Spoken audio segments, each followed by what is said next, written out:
Welcome back to an all-new episode of It's Not Burnt, It's Flavor.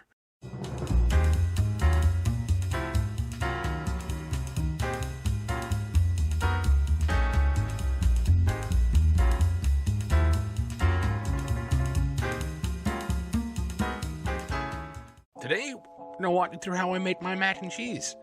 Now, this recipe is for bacon mac and cheese. If you don't want bacon in your mac and cheese, that's cool. I'll talk you through how to make this without bacon too. If you're completely vegan, this might be a struggle. So, step one, get 2 pots.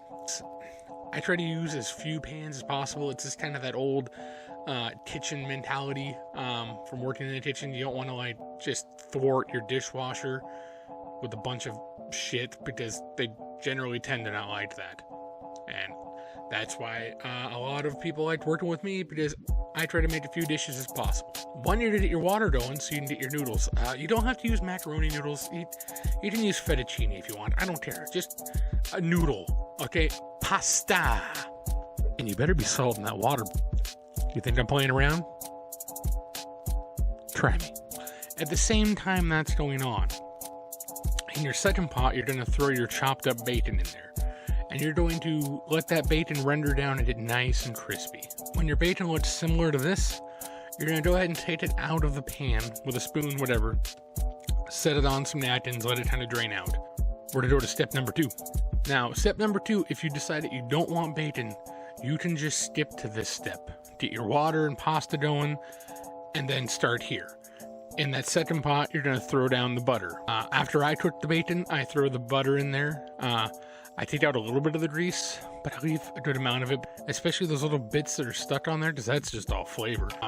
I do this because I think in a previous life, I might have been someone that lived in the South that just cooked with butter and lard. Doesn't show. Oh. So once this butter is melted, you're going to add flour.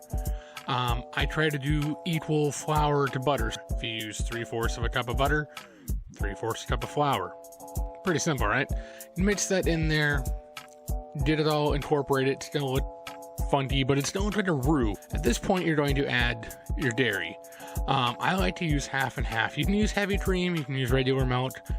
I've even used lactose-free milk. I probably would go for about a quart. At this point, you want to take your heat and turn it down to medium low, more towards low, because you don't want it to get scorched. If you get it scorched, it's going to taste like butthole, and you don't want that. So you keep an eye on it, whisking it, stirring it, whatever. Point your pasta's probably close to being ready to go, so you're just going to take that and strain it out. For me, because the cheese sauce doesn't take a whole lot of time to thicken up and get where you want it to be, I usually just let it drain, because I'm going to pour it right back into this one pot. Point your sauce is thickened, or it's thickening, it's getting there. At this point, I like to add some American cheese. Maybe 8 slices, 10 if you're feeling frisky. The American cheese not only gives it that really good flavor you want, but it makes it creamier. When they're talking about macaroni in the pot, this is what they're talking about.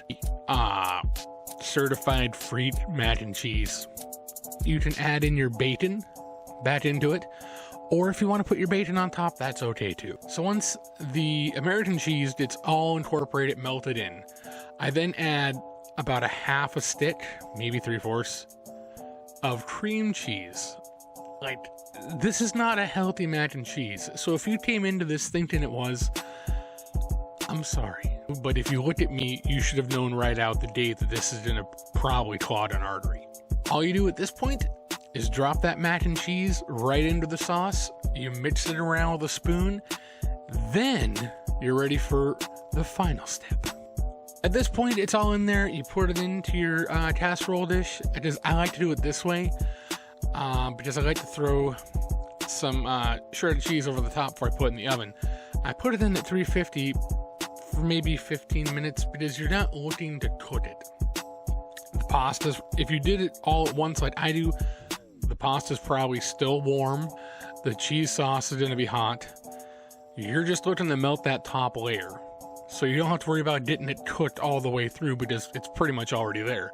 But yeah, about 350, about 15 minutes or so. Now, if you want to get fancy, one thing I like to put on this is I like to take those Toll House crackers, the butter ones. You put those on like a food processor and pulse it for a few times so it makes like a nice powder, and then that makes a really good topping for like if you want the whole breading topping scenario on your mac and cheese. Save some of the bacon that you cooked to sprinkle over the top.